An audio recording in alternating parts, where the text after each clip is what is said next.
Hello दोस्तों, कैसे हैं आप लोग? आई होप आप सब बढ़िया होंगे। तो फ्रेंड, आज की इस वीडियो में मैं बात करने वाला हूँ कॉग एंड कोल्ड के बारे में, यानी सर्दी और खांसी के बारे में। आजकल खांसी, सर्दी, जुकाम हो जाता है, लेकिन पेशेंट कंफ्यूज रहते हैं कि कौन सा ड्रग लिया जाए, यानी कौन सी दवाई ली जाए। और बहुत से ड्रग जो है मार्केट में अवेलेबल हैं, और ये वीडियो एक आम आदमी के काम भी आएगा। और यदि आप एक आम आदमी हैं और आपको मेडिकल साइंस में नॉलेज नहीं है या जानकारी नहीं है, तो आप इस वीडियो को पूरा जरूर देखें। और यदि आप वीडियो पे नए हों और वीडियो को पहली बार देख रहे हो, तो वीडियो को लाइक करके चैनल को सब्सक्राइब कर लें। तो चलिए बिना देरी किए हुए वीडियो को स्टार्ट करते हैं। तो वीडियो में आगे बढ़ने से पहले जान लेते हैं कि खांसी क्या होता है और खांसी कैसे उत्पन्न होता है। तो खांसी जो होता है गले और लंग्स के इन्फेक्शन के कारण उत्पन्न होता है। और खांसी जो होता है अपने आप में एक डिजीज यानी एक रोग ना होकर दूसरे रोग का लक्षण होता है या दूसरे रोग का सिम्टम्स होता है। और अब बात कर लेते हैं कि खांसी के क्या क्या कारण होते हैं, यानी खांसी जो होता है किन किन कारणों से हो जाता है। खांसी का जो पहला कारण होता है टॉन्सिलाइटिस, यानी गिल्टियों में सूजन होना। एंड जो दूसरा कारण है स्ट्रेप थ्रोट, यानी खराब गला रहना। एंड कॉमन कोल्ड, सर्दी जुकाम। एंड लैरेंजाइटिस, यानी स्वर तंत्र प्रहाद। वायरल इन्फेक्शन जैसे chicken pox and measles. And whooping cough, काली खांसी, कुकर खांसी। एंड एलर्जी, अस्थमा, यानी दमा के जो होते हैं लक्षण होते हैं। क्रोनिक ब्रोंचिटिस एंड ट्यूबरक्लोसिस, यानी क्षय रोग। ये सब जो होते हैं खांसी के कारण होते हैं। और अब बात कर लेते हैं खांसी कितने प्रकार की होती है। तो खांसी जो रहती है मेनली 3 प्रकार की होती है, जिसमें जो पहला होता है ड्राई कॉग, एंड जो दूसरा होता है मॉइस्ट कॉग, एंड तीसरा जो होता है हुपिंग कॉग। ड्राई कॉग जो रहता है सूखी खांसी, एंड जो रहता है मॉइस्ट कॉग यानी बलगम वाली खांसी, एंड जो रहता है हुपिंग कॉग यानी काली खांसी। तो सबसे पहले डिफाइन कर लेते हैं ड्राई कॉग में, यानी ड्राई कॉग में क्या कंडीशन रहती है पेशेंट को।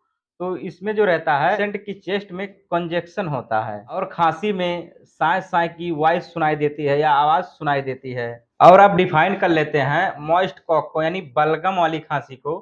तो इसमें जो रहता है स्पुटम आराम से अधिक मात्रा में निकलते हैं। आमतौर पर ड्राई कॉग रहने के बाद रेस्पिरेटरी सिस्टम की म्यूकस मेम्ब्रेन में सेंसिटिविटी हो जाती है।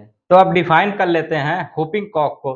तो हुपिंग कॉग जो है एक इन्फेक्टियस डिजीज है, यानी एक इन्फेक्शन वाला रोग है। यह एक कम्युनिकेबल है जिससे खांसते वक्त कॉग आता है तथा सांस लेते वक्त हुप की आवाज आती है। अब हम जान लेते हैं खांसी के इंफेक्शन के बारे में।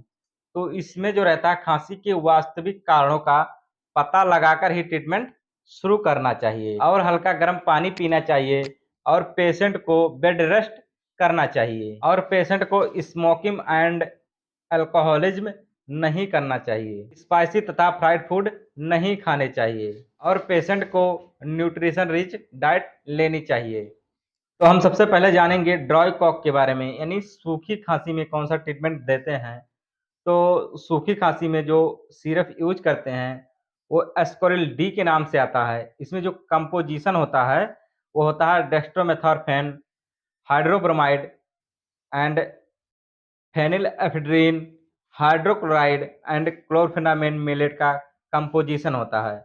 और इस सिरप की अगर डोज के बारे में बात करें तो इस सिरप की एडल्ट डोज जो होती है 10 ml, सुबह दोपहर शाम इस सिरप को यूज कर सकते हैं। और जो रहता है खांसी का सिरप जो रहते हैं उसको पीने के बाद पानी नहीं पीना रहता है। और जैसे मान लीजिए पेशेंट को अगर इस सिरप से ना आराम मिले तो दूसरी सिरप जो यूज करते हैं ग्रिलिंगटस के नाम से वो सिरप आता है। कंपोजिशन जो होता है guaifenesin and dextromethorphan, hydrobromide, aluminium chloride and chlorpheniramine का कंपोजिशन होता है।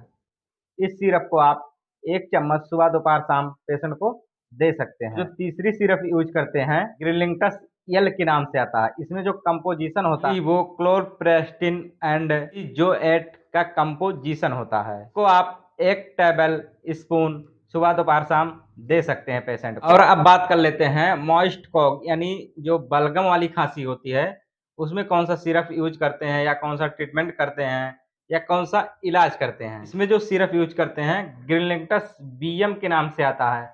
तो इसमें जो कंपोजिशन होता है उसके बारे में जान लेते हैं। इसमें जो कंपोजिशन होता है टर्बुटालीन, सल्फेट एंड ब्रोमोहेक्सेन हाइड्रोक्लोराइड का कंपोजिशन होता है और इसकी डोज जो रहती है 10 ml एडल्ट डोज रहती है, सुबह दोपहर शाम दे सकते हैं पेशेंट को। इसके अलावा बलगम वाली खांसी में जो टैबलेट यूज करते हैं वो ग्रिलेंटस बीएम के नाम से आता है और इसमें जो कंपोजिशन होता है लिन सल्फेट एंड ब्रोमोहेक्सेन हाइड्रोक्लोराइड का कंपोजिशन होता है।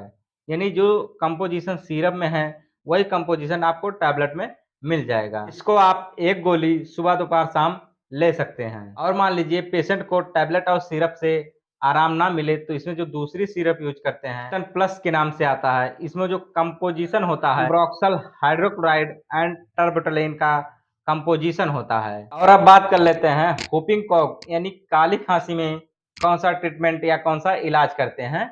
तो इसमें जो सिरप यूज करते हैं ग्रिलिंटस सीडी के नाम से आता है। इसमें जो कंपोजिशन होता है codeine phosphate and chlorpheniramine maleate का कॉम्बिनेशन होता है। इस सिरप की एडल्ट डोज जो है 10 ml सुबह दोपहर शाम पेशेंट को दे सकते हैं। और अब बात कर लेते हैं इन सिरपों के साथ जो एंटीबायोटिक टैबलेट या कैप्सूल देते हैं उसके बारे में बात कर लेते हैं। तो इसमें जो कैप्सूल देते हैं नोवामाक्स 500 के नाम से आता है। इसमें जो कंपोजिशन होता है ऑक्सीसिलिन ट्राईहाइड्रेट का कंपोजिशन होता है और इसकी अगर डोज की बात करें एडल्ट डोज तो सुबह शाम इसको एक एक कैप्सूल दे सकते हैं और 5 दिनों तक देना रहता है। मान लीजिए उस कैप्सूल से अगर पेशेंट को आराम ना मिले तो आप लिवोफ्लैक्स 500 mg के नाम से टैबलेट आता है जिसमें जो कंपोजिशन होता है लिवोफ्लैक्सासिन।